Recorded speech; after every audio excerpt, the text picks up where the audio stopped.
Number 468, Stephen I. Engel et al. Petitioners versus William J. Vitale, Jr. et al. June 25, 1962 was an ordinary day turned extraordinary by a court case decision that shocked the nation, filled America with controversy, and forever changed the course of the separation of church and state within public schools. The Expulsion of God from U.S. Public Schools by Andrew McNeil and Dylan Rowe. Prayer in American public schools can be traced back to the 1600s in colonial America, when prayer was a standard in the school life of pilgrims. During this time period, most schools were funded and run by the Protestant Church, which was when church and state matters were intertwined. The New England Primer was introduced in 1690, and it used verses of the Bible to teach spelling, reading, and the alphabet. The primer included the Ten Commandments, children's prayers, and the Lord's Prayer. Concurrently, these Bible verses taught morality. The positive effects of Bible readings led to prayer being built into the educational system and was then accepted as tradition. The first controversial act against prayer in public schools occurred in the 1830s, when numerous groups of Irish and Italian immigrants refused to participate in the required readings of the King James Bible and the recitations of Protestant-style prayers. The commencement of the 20th century signaled a new act at the start of each public school day in America. Students began each day reciting the Pledge of Allegiance, a prayer, and a Bible reading before school. The first controversy in the 1900s concerning religion in public schools did not occur until 1948, with Everson versus Board of Education of Ewing Township.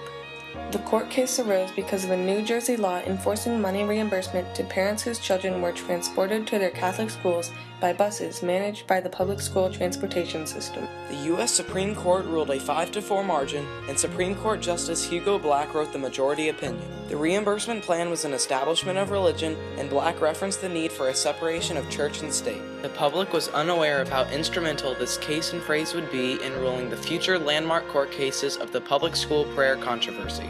In 1951, a frightening youth crime wave swept across America and accounts of juvenile delinquency skyrocketed, especially in New York. Seeking to teach morality in response to the crimes, the New York Board of Regents created the first governmentally composed public school prayer, and later that year titled it the Regents' Prayer. As the religious diversity in America rose in the 1950s, numerous non-Christian families did not comply with the recitation of the Regents' Prayer. At the same time, America believed expressing their religion was their greatest defense against the Soviets in the Cold War. In response to the Regents' Prayer, objections from the parents of 10 families were instrumental in the landmark court case of Engel v. Vitale in the Prayer in Public School Revolution, which altered the church and state laws that had been established since colonial America. The reactions that were triggered were unique due to the fact that most of America disagreed with the case ruling. The resulting reforms have determined the prayer regulations of the public school system today. The revolutionary prayer in public school court case of the 1960s was Engel versus Vitale, an explosion lurking just beneath the surface, waiting until the perfect time to detonate. The Board of Education of Herrick's School District was in charge of schools in New Hyde Park, New York, and in 1958 the Regents' Prayer was adopted to teach the students moral and spiritual values. 10 families with children attending Searingtown School in New Hyde Park believed the prayer was preaching the Word of God and Christianity, which did not support their religious values. These parents were the catalysts of the abolishment of the Regents' Prayer, and among them were the infamous Stephen Engel and Lawrence Roth. The parents immediately argued the constitutionality of this prayer, questioning whether it cohered with the laws of the U.S. Constitution, and believed it marked the governmental establishment of religion, which is prohibited by the First Amendment. Numerous New York courts ruled the Regents' Prayer unconstitutional, and the New York Court of Appeals developed an order that schools were permitted to use the Regents' Prayer as a section of the daily schedule, as long as no students were required to join in the prayer's recitation. To the Board of Education's dismay, the explosion detonated on April 3, 1962, when the conflict was placed in the hands of the U.S. Supreme Court.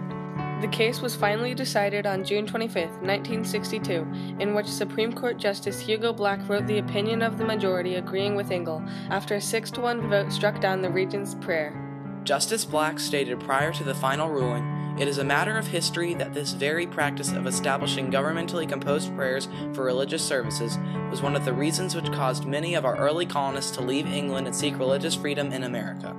This court case was of utmost significance in the Revolution because of its impact in determining the regulations of prayer in schools in present society. Nonetheless, this case acted as the precedent to the court case of Abington Township v. Shemp in 1963. The Supreme Court justices referenced the ruling of Engel in order to decide that the Bible readings and Lord's Prayer recitations in a Pennsylvania public high school possessed a religious nature and violated the First Amendment of the U.S. Constitution. The decision was the perfect solution for the Engels, the Roths, and the other 8 families. However, the majority of Americans were not pleased by the verdict of Engel. The ruling of Engel versus Vitale triggered a surplus of immediate reactions from the American public, which felt the ruling was preposterous because prayers in schools had been a tradition in American education since the colonists in the 1600s. George Sokolsky, a newspaper writer in Long Island, New York, inquired in his column of the paper, "Why are these people in Herrick so afraid of God?"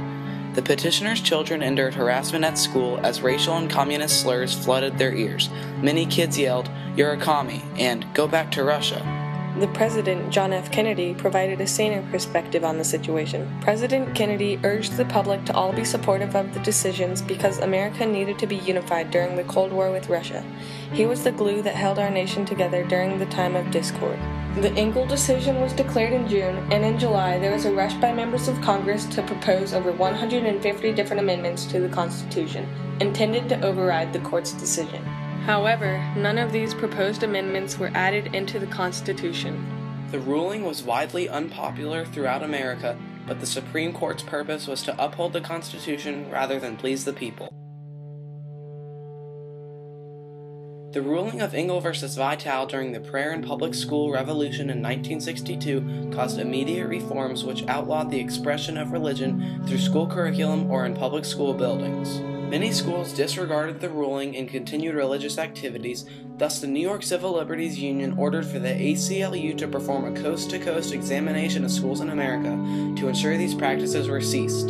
Parents were adamant about prayer being permissible due to the fact they did not want to break the long-established tradition. This ultimately led to the widespread establishment of parochial schools, where prayer and teaching about religion was encouraged.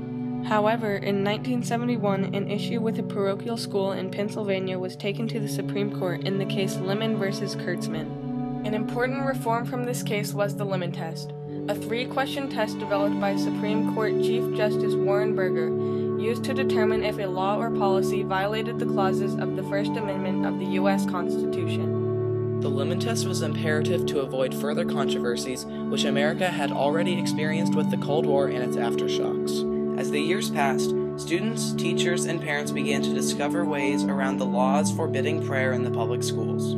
It all started with the Equal Access Act being established by the Senate in 1984, which was one of the most influential reforms in American history. The act created a path that led the students to creating religious groups and clubs, as long as they were provided the option of creating non-religious groups and clubs. This inspired students in Fort Worth, Texas to meet at the flagpole of their public school every morning prior to the beginning of the school day, to pray, sing gospel music, and read from the New Testament of the Bible.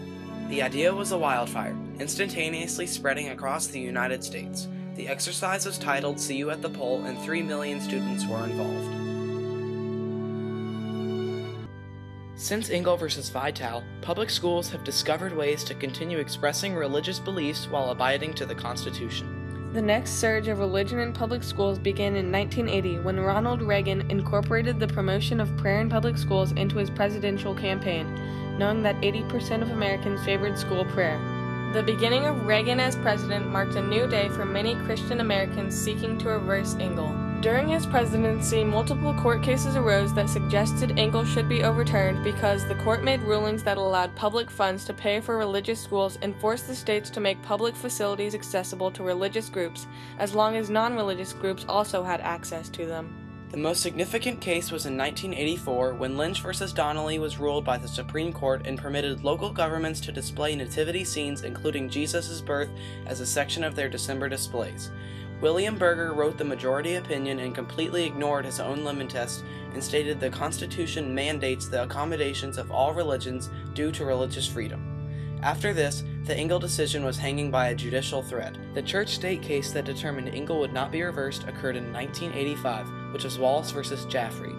The U.S. Supreme Court struck down the Alabama law that was found as having a religious purpose, although it was worded constitutionally. The conflict continues today mainly through the question of whether a student can initiate a prayer at graduation, because the courts have not determined whether students are authorized to pray at this event. Although the courts have clashed for an extensive period of time regarding a separation of church and state, and although this prayer controversy continues today, the case rulings to the present day have proved how the U.S. Constitution is a powerful document that has shaped America as a country.